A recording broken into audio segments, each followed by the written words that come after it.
અને હર્ષ સંઘવી જે ડંફાસો મારે છે વિડીયો બનાવીને કે મને જાણ કરો દારૂ ક્યાં મળે છે. જુઓ બહુ દુઃખ સાથે કહેવું પડે છે કે શિવનગર વિસ્તારની બહેનોએ મને ફરિયાદ કરવી પડે અને શિવનગર વિસ્તારના થરાદના સર્વ સમાજના લોકોને કહું છું કે ડ્રગ્સ અને ગાંજાના વ્યસનમાં તમારા પરિવારના દીકરા ગયા.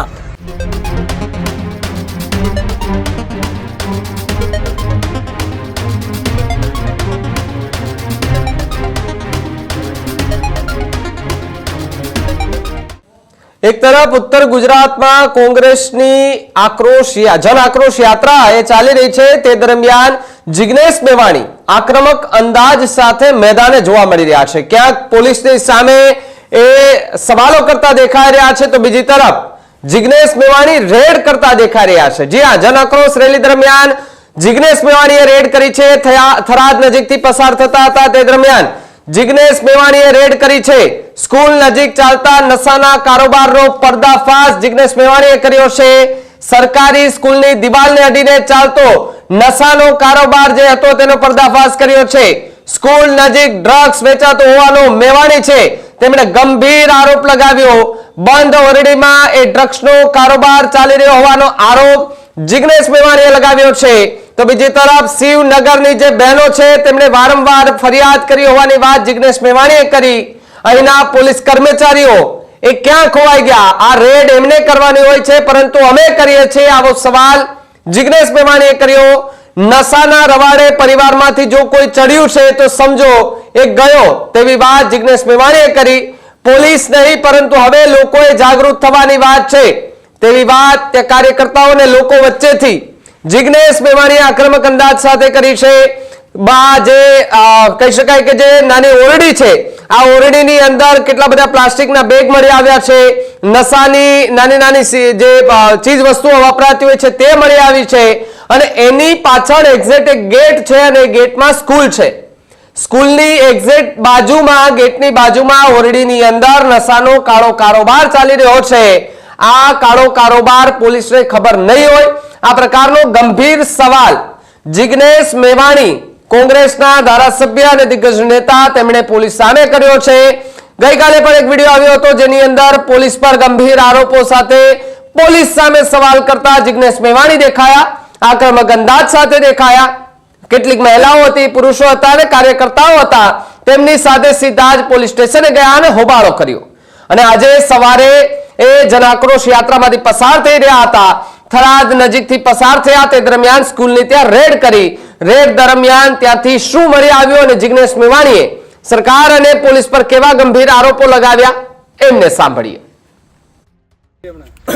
મિત્રો, હું જન આક્રોશ રેલી દરમિયાન નીકળ્યો જ્યારે શિવનગર થરાદથી, ત્યારે શિવનગરની બહેનોએ ફરિયાદ કરી કે આખા શિવનગર વિસ્તારમાં ખુલ્લેઆમ ગાંજો મળે છે, ડ્રગ્સ મળે છે અને દારૂ મળે છે.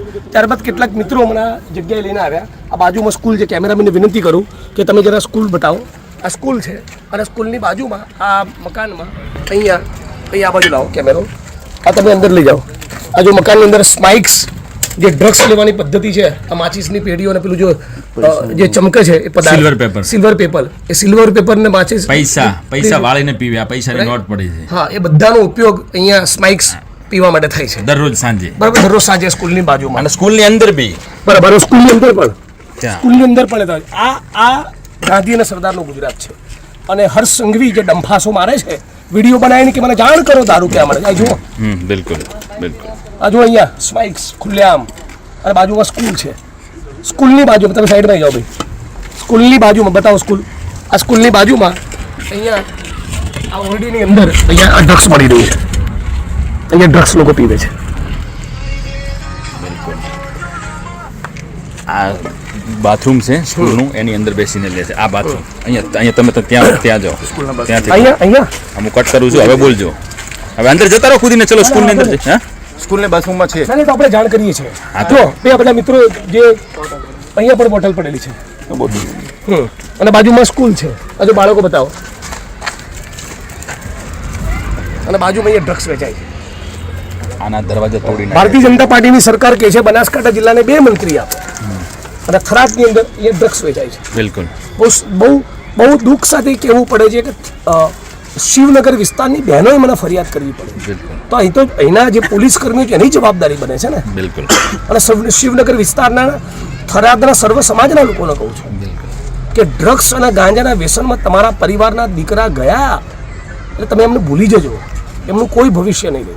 એટલે વિડીયોના માધ્યમથી સમગ્ર ગુજરાતના લોકોને અપીલ કરું છું, તમારા તાલુકામાં, તમારા શહેરના મોહલ્લામાં, જે પણ જગ્યાએ તમે ગુજરાતના કોઈ પણ ખૂણે છો, જ્યાં પણ તમને ડ્રગ્સ, ગાંજો, ચરસનું વ્યસન જાણવા મળે, પ્લીઝ એને ગંભીરતાથી લો. ફક્ત પોલીસને એક્સપોઝ કરવા માટે નહીં, આપણી અત્યારની અને આવનારી પેઢીને બચાવવા માટે. એવા ખતરનાક કેમિકલ ડ્રગ્સ આવી ગયા છે કે સળંગ 4 દિવસ 5 દિવસ, કોઈ વાર જીવનમાં પહેલી વખત માણસ લે તો 6થા 7મા દિવસે ડ્રગ્સ ના મળે તો પોતાની માના ગળાની ચેન તોડીને પણ લોકો ડ્રગ્સ ખરીદવા જતા હોય છે. એટલે આપણે ગુજરાતને ઉડતા પંજાબની જેમ ઉડતા ગુજરાત નથી બનાવવાનું. ફરી એકવાર આપ સૌને અપીલ કરું છું, પ્લીઝ ગુજરાતના આપણા બધા જ લોકો સાથે મળીને ડ્રગ્સના દૂષણ સામે લડીએ. અને થરાદ પોલીસને પણ વિનંતી કરું છું કે કોઈ પણ સંજોગોમાં ફરી આવા વિડીયો અમારે બનાવવો ન પડે, એ તમે સુનિશ્ચિત કરો.